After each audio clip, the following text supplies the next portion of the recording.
आज सामाजिक न्याय आंदोलन मिशन जननायक कर्पूरी ठाकुर फार्मूला एवं DS4 दलित शोषित समाज संघर्ष समिति की आज जरूरत बिहार में क्यों पड़ी। चूँकि बिहार विधानसभा 2020 के चुनाव में सामाजिक न्याय आंदोलन, सामाजिक न्याय के मसीहा कहने वाले, सामाजिक न्याय की आवाज़ बुलंद करने वाले अपने आप को राजद, राष्ट्रीय जनता दल, लालू प्रसाद ने, उनकी गठबंधन की सरकार ने अत्यंत पिछड़े वर्ग के लोगों के लिए ईबीसी यानी अत्यंत पिछड़ा वर्ग निक्षर 1 के लिए क्या विधानसभा में अपने प्रतिनिधित्व के लिए जितनी हिस्सेदारी बनती थी उतने क्या पूरे बिहार में मिला। और उधर भारतीय जनता पार्टी के लोगों ने, जदयू के लोगों ने गठबंधन NDA के रूप में भी उतरा था, तो क्या उनकी जितनी प्रतिशत 40 से 43% जनसंख्या वाली अत्यंत पिछड़ा समाज को इन्होंने समुचित प्रतिनिधित्व दिया। इसी सवाल पर अगरचे मिला होगा तो सोशल मीडिया के माध्यम से पूरे बिहार के अत्यंत पिछड़े कमजोर तबके के लोग, EBC के लोग दबे जुबान में बोल तो नहीं पा रहे हैं, मगर समय के अनुसार आज केंद्र में भी OBC के लोग कहते हैं कि नहीं, हम EBC को भी साथ लेकर चलने वाले हैं।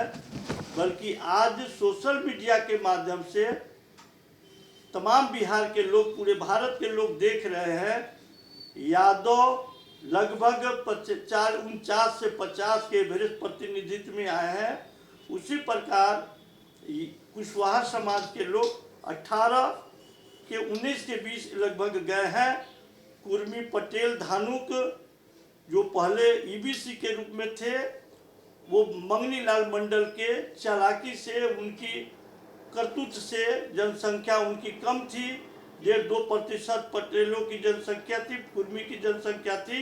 वो जनसंख्या बढ़ाने के नियत से धानुक को भी अपने पाले में लाए, तो आज लगभग यादव, कुशवाहा, कोयरी जिसको कहते हैं, कुर्मी, ये तीनों के लगभग 243 बिहार विधानसभा में 75 से 76, 77 के लगभग गया है प्रतिनिधित्व 243 वाली में।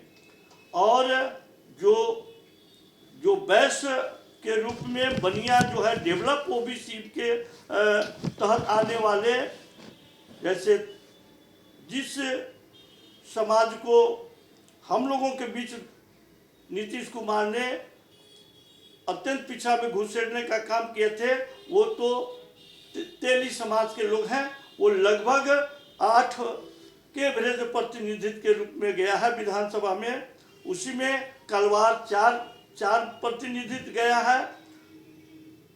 पटेल, धानुक जो वो आते हैं वो लगभग 6 के एवरेज गया है। और बनिया, जो रौनियार बनिया और ये सुढ़ी, ये लोग मिल करके लगभग 5 के एवरेज गया।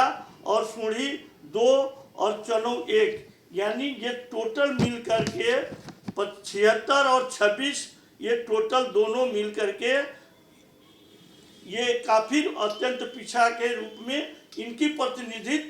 चूँकि भारतीय जनता पार्टी, राष्ट्रीय जनता दल, जो राजद है, भारतीय जनता पार्टी, BJP है और JDU, ये सब मिल करके ये काफ़ी OBC में वर्चस्व के रूप में बिहार विधानसभा में जीतकर, यानी हमारे लोग सिर्फ वोट देने का काम किए हैं और ये प्रतिनिधित्व के रूप में काफ़ी रहा है। और कहते हैं कि सामाजिक न्याय एक धारा कहता है, महागठबंधन के लोग कि ये सामाजिक न्याय हम देंगे, और एक कहता है सामाजिक न्याय एवं विकास देंगे। मैं दोनों लोगों से, जदयू और बीजेपी के प्रतिनिधित्व पार्टी चलाने वाले लोगों से मैं अपील करूंगा कि क्या सही में जननायक कर्पूरी ठाकुर द्वारा जो अत्यंत पिछड़े लोगों को प्रतिनिधित्व जनसंख्या के अनुपात में मिला, जो बाबा साहब ने आर्टिकल 332 में के द्वारा जो लिखा हुआ है कि विधानसभा में जनसंख्या के अनुपात में प्रतिनिधित्व, तो क्या अत्यंत पिछड़ा को सामाजिक न्याय मिला? नहीं मिला। तो जिसके वजह से आज सोशल मीडिया पर पूरे बिहार, पूरे भारत के लोग जान रहे हैं कि अत्यंत पिछड़ा में निषाद सहनी की जनसंख्या 3 के लगभग गया है, केवट 3 के रूप में गया है, गंगौता 2 के रूप में गया है, नोनिया चौहान जो 2 को लगभग गया है, बिंद 1 गया है, और खानू के रूप में 1 गया, और हलवाई 1, एवं चंद्रवंशी 1, चौरसिया 1, यानी लगभग 15 के एवरेज ये अत्यंत पिछड़ों की प्रतिनिधित्व गया। ये कहाँ खोट है? कौन सी पार्टियां में इन लोगों के नियत में क्या खोट है जिसके वजह से इनकी प्रतिनिधित्व को, इनके हिस्सेदारी को नहीं दे पा रहे हैं? आज 1952 से 52 में भी चुनाव हुआ तो 62 के एवरेज में भी लगभग दो के एवरेज प्रतिनिधित्व 2-3 के लगभग आए थे। और 90 के दशक में जब सामाजिक न्याय की आंदोलन की बात आई, उस पीरियड में एक तरफ जो है 90 के दशक में लगभग 324 सीटों वाली बिहार विधानसभा में था, तो वहाँ उस पीरियड में लगभग अत्यंत पिछड़ों को 90 के दशक में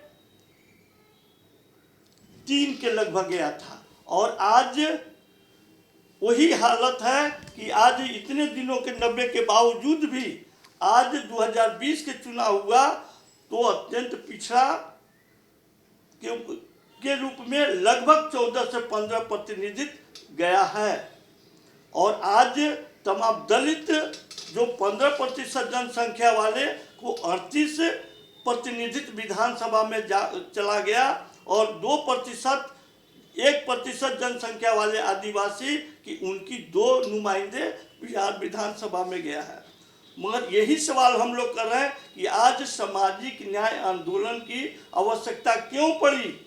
आज ये सारी पार्टियां, भारतीय जनता पार्टी हो, जदयू हो,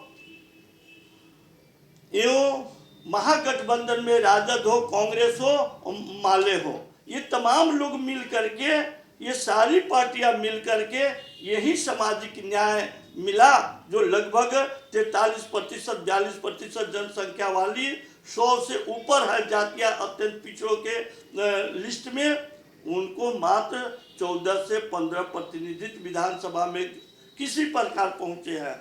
तो आज सामाजिक न्याय की आंदोलन की आवश्यकता इसीलिए पड़ी कि जब तो चुनाव खत्म हो चुका, अब जननायक कर्पूरी ठाकुर साहब ने 78 से लेकर अत्यंत पिछड़ों को अलग हिस्सा देने के काम किए। इसीलिए किए थे कि ये बड़ी मछली और छोटी मछली एक साथ नहीं रह सकती है।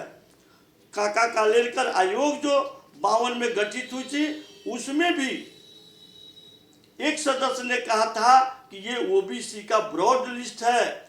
2339 जातियां का लिस्ट थी काका कालेलकर वाली कमेटी में। उन्होंने, एक सदस्य ने कहा था कि ये ब्रॉड लिस्ट है, 846 जातियां को अलग वर्गीकृत करके लागू करना चाहिए। वो भी खटाई में पड़ते आ रहा था। फिर बाद में 78 के दशक में एक कमेटी बनी जो 90 के दशक में मंडल कमीशन की रिपोर्ट में भी लागू होने के पूर्व उस पीरियड में एल.आर. नायक साहब ने भी कहा था कि ब्रॉड लिस्ट है ओबीसी की, इसमें वर्गीकरण करके लागू करना चाहिए, नहीं तो अत्यंत पिछड़ा डिप्रेस क्लास ईबीसी के से वंचित रह जाएंगे लाभ से। आज वो प्रमाण बिहार विधानसभा में मिला, लोगों ने देख रहा है। क्योंकि ये कमजोर समाज के लोग हैं, गरीब है, बेरोजगार है, ये बहुत आर्थिक स्थिति, सामाजिक स्थिति इनकी इतनी दयनीय है। इसी समझ के लेकर जननायक कर्पूरी ठाकुर ने काका कालेलकर रिपोर्ट के आधार पर ही बिहार में मुंगेरी लाल कमीशन को गठित कराकर 78 में 10 नवंबर 1978 में बिहार विधानसभा में लगभग अत्यंत पिछड़ों को, उस पीरियड में तो अत्यंत पिछड़ा शब्द था ही नहीं, बल्कि उस पीरियड में ये 1-2 प्रतिनिधि ही थे, सारे लोगों को रिक्वेस्ट करके बिहार विधानसभा में अत्यंत पिछड़ों के लिए एक लड़ाई लड़ करके रिक्वेस्ट करके बिहार विधानसभा से कानून पास कराकर अत्यंत पिछड़ों के लिए एक फार्मूला बनी। वो कर्पूरी ठाकुर फार्मूला के नाम से आज जाने जा रहा है। तो मैं पूछना चाहता हूं सत्ता में बने हुए लोगों से कि क्या सामाजिक न्याय मिला? अगरचे नहीं मिला तो अत्यंत पिछड़ा के लोग, ईबीसी के लोग, कर्पूरी ठाकुर फार्मूला के जो रहनुमा लोग हैं, जो उनके आदर्शों पर चलने वाले लोग हैं, वो पूरे बिहार के तमाम 38 जिला में सामाजिक न्याय आंदोलन के तत्वाधान में जननायक कर्पूरी ठाकुर साहब का 23 जनवरी, 24 जनवरी एवं 25 जनवरी को 12 बजे दिन में तमाम बिहार के 38 जिला मुख्यालय पर डीएम साहब, जिला अधिकारी महोदय